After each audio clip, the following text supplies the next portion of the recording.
Hi everyone, in front of me I've got Samsung Galaxy A53 and let me share with you how to change the screen timeout on this device.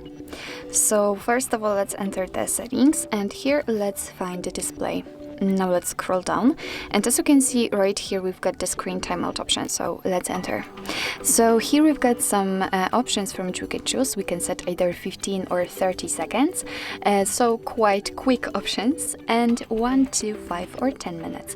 Right now I've got 10 minutes applied. This option is marked as you can see, and all we have to do in order to change it is to simply tap on the one we'd like to set. So I will pick 5 minutes for example, and as you can see it is immediately applied, so we can go back, and it is also notified right here, so it means that from now on, after 5 minutes of inactivity, this device will black out. So actually this is it. This is how to change the screen timeout in your Samsung Galaxy A53.